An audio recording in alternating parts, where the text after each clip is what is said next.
बताओ, तुम कलंक हो ब्राह्मण नाम पर, क्षत्रिय नाम पर। तुम्हारे पूर्वजों को कुछ बोला जा रहा है? बातों से नहीं मानते हैं।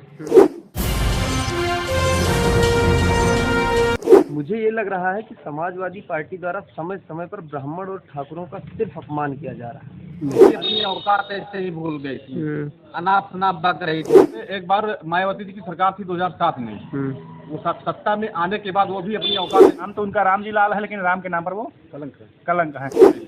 अनाप शनाप बक रही थी। हम लोग यहाँ आए हैं, एक सपा कोशिश सांसद हैं रामजी लाल सुमन जी, ये राणा सांगा जी के ऊपर अमर्यादित अभद्र शब्दों का प्रयोग किए हैं। उसी के खिलाफ में हम लोग डीएम साहब के यहाँ आए हैं ज्ञापन देने कि राष्ट्रपति जी को संबोधित कि उनकी सदस्यता समाप्त की जाए और उनके ऊपर कानूनी कठोर से कठोर कार्रवाई की जाए ताकि एक मिसाल बने। वो तो कह रहे हैं कि हम अपनी बयान पे अडिग रहेंगे। वो अभी अडिग हैं, उनको झुकना पड़ेगा। अगर वो लातों के विरुद्ध बातों से नहीं मानते हैं तो उनको झुकाने के लिए हम लोगों को अच्छी तरीके से आता है, लेकिन हम लोग संवैधानिक तरीके से झुकाना चाह रहे हैं उनको। अगर नहीं झुकेंगे तो हमारे सनातन धर्म के जितने भी संगठन हैं या पार्टियां हैं सभी लोग एक होकर दिल्ली में जाम करेंगे। कर्नल सेना भी गई थी वहाँ। कर्नल सेना का हम लोग फुल समर्थन करते हैं, उनसे बात भी हुई है, हम लोग उनके साथ थे हैं और आगे भी रहेंगे। अगर जो नहीं मानते तो आप लोग फिर क्या करेंगे? नहीं मानते हैं तो उसका एक तरीका भी बनाया जाएगा, आपस में बैठ के बातचीत करके। कैसे नहीं मानेंगे भाई, गलत किए तो उनको मानना ही पड़ेगा। और मैं समाजवादी पार्टी के मुखिया माननीय अखिलेश यादव जी से कहना चाहता हूँ कि जैसे एक बार मायावती जी की सरकार थी 2007 में, वो सत्ता में आने के बाद वो भी अपनी औकात ऐसे ही भूल गई थी, अनाप शनाप बक रही थी। आज उनका हाथ आप देख रहे हैं क्या है, कहाँ से कहाँ पहुँच गई हैं। और ये लोग जो वोट की राजनीति के चक्कर में अपना अस्तित्व और अपने समाज को ताक पे रखकर जो राजनीति कर रहे हैं, इनसे मैं कहना चाहता हूँ कि आप लोग भैया समय है, सुधर जाइए। राजनीति अपने जगह पे है, लेकिन हमारे देश के जो बहुत पहले रह चुके हैं, देश के कर्णधार जो रह चुके हैं, उनके ऊपर आप मर्यादित बात करेंगे तो ये देश क्षमा नहीं करेगा आपको। ये गोंडा में है अपने तरुण पटेल। गोंडा में तरुण पटेल जी हैं, उन्होंने भी अमर्यादित शब्दों का प्रयोग किया था। फिर उनके हमारे भाइयों ने उनका स्वागत किया है थोड़ा बहुत, और आगे भी जंग। स्वागत कैसा स्वागत रहा? स्वागत आप देखे भी होंगे कैसा स्वागत किया गया है, क्योंकि आपके ही न्यूज पे न्यूज चली थी वो जी। गाली वाली भी बहुत सारे लोगों ने दिया है। बिल्कुल, जो जैसा काम करेगा उसको वैसा किया जाएगा, इसमें क्या बड़ी वो भी अडिग हैं कि हम जो कहे हैं वो सही है। कब तक अडिग रहेंगे, कब तक रहेंगे? गलत करेंगे तो माफी मांगनी ही। क्या कदम रहेगा अगला आप लोगों का? अगला कदम है कि जैसे हम लोग अभी न्यायपालिका पे विश्वास करते हैं, हम लोग डीएम साहब के माध्यम से राष्ट्रपति जी को ज्ञापन भेजे हैं। पूरे प्रदेश से श्रवण आर्मी संगठन द्वारा भेजा गया है। अगर कुछ कार्रवाई होती है तो ठीक है, हम लोग सम्मान करेंगे। अगर कार्रवाई इसके बावजूद भी नहीं हो रही है तो उस पर भी आगे विचार विमर्श किया जाएगा, आगे क्या करना है। सभी संगठन धर्माचार्य जो देश समर्थित संबंधित हैं, सबसे आपस में बातचीत करके आगे की रणनीति तैयार की जाएगी।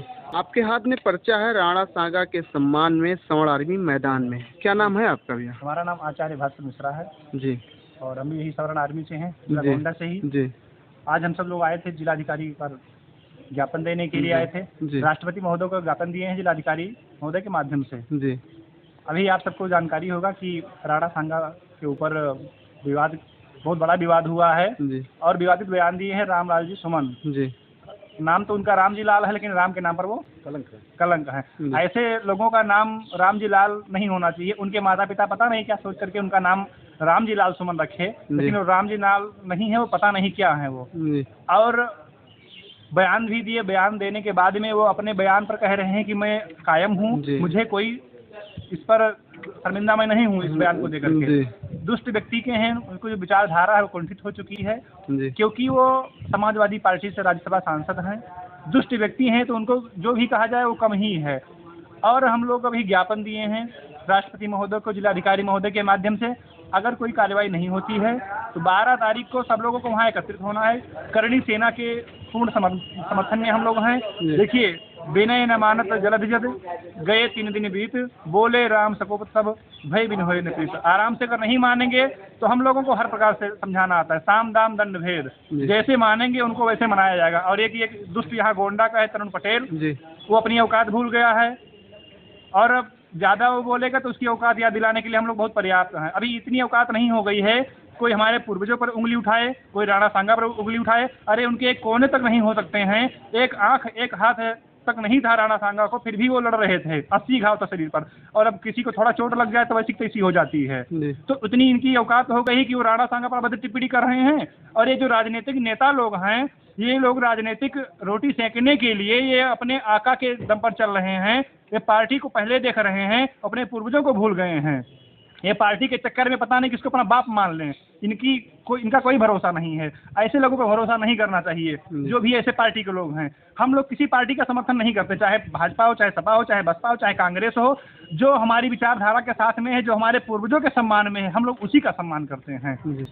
भैया, हम अपने समाज के नेताओं से कहना चाहते हैं, खासकर जो इस समय समाजवादी पार्टी में अपने आप को कर्णधार समझ रहे हैं पार्टी का, उनसे स्पष्ट रूप से कहना चाहते हैं, ब्राह्मण, ठाकुर, लाला, बनिया सभी से, कि ये आपके सम्मान की लड़ाई में हम लोग आपके साथ खड़े हैं, और आप लोग भी अपनी जबान खोलिए। ये वोट के लालच में मुख बधिर ना बनिए। समाज रहेगा तभी आप लोगों का वजूद है। राणा सांगा जी अगर आप लोगों की तरह सोच रखते कि मतलब व्यक्तिगत स्वार्थ की राजनीति में, तो शायद आज राणा सांगा के हम लोग यहाँ खड़े नहीं होते। आप लोग उनको अपना आदर्श मानिए, और उनके खिलाफ जो अभद्र भाषा का प्रयोग किया गया है उस पर आप लोग हमारे साथ हैं। मेरा नाम अर्जुन गाना है, मैं डीएम कार्यालय पर आया हूँ। राणा सांगा जी के खिलाफ एक अभद्र टिप्पणी की गई है। वह टिप्पणी जो की गई है वो सपा सांसद रामजी लाल सुमन द्वारा की गई। मुझे ये लग रहा है कि समाजवादी पार्टी द्वारा समय समय पर ब्राह्मण और ठाकुरों का सिर्फ अपमान किया जा रहा है। अभी के कुछ दिन पहले स्वामी प्रसाद मौर्य जी के द्वारा बार बार ब्राह्मणों और ठाकुरों का ही अपमान किया जा रहा है। तो कहीं ना कहीं ये और जातियों को एकत्रित करने के उद्देश्य से ब्राह्मण और ठाकुरों का सिर्फ अपमान करना इनका उद्देश्य है। बाकी इनका राजनीति। बहुत सारे ब्राह्मण हैं इनकी पार्टियों में। बिल्कुल है, बहुत सारे ब्राह्मण। क्या उनको भी समझ आना चाहिए? जी बिल्कुल, स्वार्थ इसमें है, और उनका जो स्वार्थ है वो कहीं ना कहीं आने वाले समय में उनके लिए ही घातक साबित होगा। और पार्टी में जो भी ब्राह्मण हैं, बहुत सारे ब्राह्मण हैं, बहुत सारे क्षत्रिय भी हैं, लेकिन वो पार्टी के डर के मारे नहीं बोल रहे हैं। अरे भैया, पहले अपना धर्म है, देश है, फिर पार्टी है। पार्टी हमेशा नहीं, जरूरी नहीं कि पार्टी हमेशा है। अब बताओ, तुम कलंक हो ब्राह्मण नाम पर, क्षत्रिय नाम पर, तुम्हारे पूर्वजों को कुछ बोला जा रहा है, तुम मौन धारण किए हो। ये जो रामजी लाल सुमन है, इसको कुछ पता भी है? पता नहीं कैसे आकर के सांसद बना दिए इनको। अब ये बता रहे हैं कि राणा सांगा बाबर को लेकर के आए थे, जबकि उनको लाने का जो श्रेय है दौलत लोधी को है। दौलत लोधी लेकर के आए, राणा सांगा नहीं लेकर के आए थे बाबर को।